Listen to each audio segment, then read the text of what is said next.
મિલ માલિકોને બ્લેકમેલ કરનારા ઝડપાયા. મિલ માલિકોને ખોટા ગુનામાં ફસાવી દેવાની ધમકી આપી ખંડણી માંગનારા ઝડપાયા. સુરત ક્રાઇમ બ્રાન્ચે 2 આરોપીઓની ધરપકડ કરી. 45 લાખ રોકડા રૂપિયા સાથે ધરપકડ. 1:30 વાગે પ્રેસ કોન્ફરન્સ કરવામાં આવશે. સચિન જીઆઈડીસીના પૂર્વ ડાયરેક્ટરને ફરિયાદ મળી હતી. સચિન જીઆઈડીસીમાં મિલોના માલિકોને બ્લેકમેલ કરવામાં આવતા 2 આરોપીઓએ મિલ માલિક પાસે 5 કરોડની રકમ માંગતા હતા. અજય ત્રિવેદી, તેજસ પાટીલની ધરપકડ. આ બંને આરટીઆઈ કરી ધમકી આપતા હતા. ગઈકાલે 45 લાખ રોકડા લેવા આવ્યા હતા. બંને આરોપી પાસેથી ડસ્ટર અને વેગન આર કાર જપ્ત. બંને આરોપીઓના મોબાઈલ જપ્ત કરવામાં આવ્યા. અન્ય કોઈ ઉદ્યોગકારોને હેરાન કરતા હતા કે કેમ તેની તપાસ થશે. આરોપીના ઘરે દરોડા કરવામાં આવ્યા. Byte Bhavesh Rojiya, DCP crime, Surat, TV18 news. Surat શહેર પોલીસ કમિશનર સાહેબને સચિન ઇન્ડસ્ટ્રીયલ કોઓપરેટિવ સોસાયટીના ડાયરેક્ટર મહેન્દ્રભાઈ રામોલિયા તરફથી એક ફરિયાદ મળેલી હતી, જેમાં સુરત શહેર એક ઇન્ડસ્ટ્રીયલ હબ છે અને અહીંયા અલગ અલગ ઇન્ડસ્ટ્રીઝો, ડાયમંડ છે, ટેક્સટાઇલ છે, ઇન્ડસ્ટ્રીઝો ફેલાયેલી છે. આમાં સુરત શહેરમાં સચિન વિસ્તારમાં અલગ અલગ ડાઇંગ મિલો અને ઇન્ડસ્ટ્રીઝમાંથી જે કેમિકલ વેસ્ટ નીકળે છે, એ કેમિકલ વેસ્ટ સચિન ઇન્ડસ્ટ્રીઝમાં એક સચિન ઇન્ફ્રા એન્વાયરમેન્ટ લિમિટેડ અને ગ્લોબલ એન્વાયરો કેર લિમિટેડ આ બંને યુનિટને સોંપવામાં આવે છે અને આ બંને સંસ્થા CEPT કોમન ટ્રીટમેન્ટ પ્લાન્ટને આપે છે. આ જે કેમિકલ વેસ્ટમાં નિકાલ જે થાય છે એ JPCBના રેગ્યુલેશન પ્રમાણે થતું હોય છે. એમનું અવારનવાર ઇન્સ્પેક્શન થતું હોય છે, પણ એમને આ મુદ્દો બનાવી વારંવાર આ યુનિટો વિરુદ્ધ અરજી કરવી, એમને બ્લેકમેલ કરવાના અવારનવાર પ્રયત્નો છેલ્લા 4 માસથી ચાલી રહ્યા હતા અને એમની પાસે અંદાજે 5 કરોડથી વધુની રકમ 2 ઇસમો દ્વારા માંગવામાં આવી હતી, જેમાં અજય રમેશભાઈ ત્રિવેદી, રહેવાસી કનકપુર, સચિન મૂળ રહેવાસી સાવરકુંડલા, અમરેલી જિલ્લાનો છે અને હાલમાં એનો જન્મથી જ અહીંયા અજય ત્રિવેદી સચિનમાં રહે છે.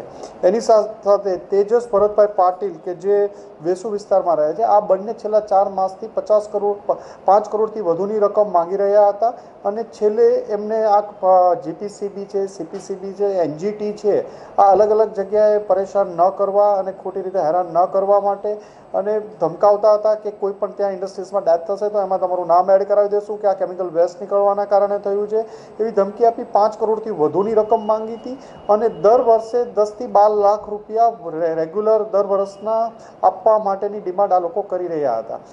આ લોકોની ધમકીને વશ ન થઈ અને મહેન્દ્રભાઈ રામોલિયા અને સચિન જીઆઈડીસી તરફથી મહેરબાન પોલીસ કમિશનર સાહેબને એક ફરિયાદ કરવામાં આવી હતી, જેના અનુસંધાને ક્રાઇમ બ્રાન્ચ દ્વારા કાલે બપોરે 2 વાગે 45 લાખ રૂપિયા રોકડા લેવા આવતા અજય ત્રિવેદી અને તેજસ પાટીલને પકડી પાડવામાં આવ્યા છે. એમની પાસેથી 45 લાખ રૂપિયા જે લેવા આવ્યા હતા, અમને દેવાના હતા, એ મળ્યા છે. એ ઉપરાંત એમને બંને પાસેથી એક ડસ્ટર ગાડી અને એક વેગનાર ગાડી મળી છે. ત્યાં રેકોર્ડિંગના ડિવાઇસને ફિટ કર્યા હતા, એ બધા કબજે લેવામાં આવ્યા છે. અલગ અલગ ટ્રેપમાં જે ગોઠવવામાં આવ્યા હતા. આ બંનેના ઘરે મોડી રાતે સર્ચ કરતા અલગ અલગ ફાઇલો અને લેપટોપ વગેરે સીઝ કરવામાં આવ્યું છે. એમના મોબાઈલ સીઝ કરવામાં આવ્યા છે. આમના ઉપરથી આ લોકો કોને કોને બીજાને બ્લેકમેલ કરતા હતા, જે એમની પાસેથી ફાઇલો મળી છે, એના અનુસંધાને કોને કોને બ્લેકમેલ કર્યા હતા એની અમે તપાસ કરી રહ્યા છીએ, એને ગોતી રહ્યા છીએ.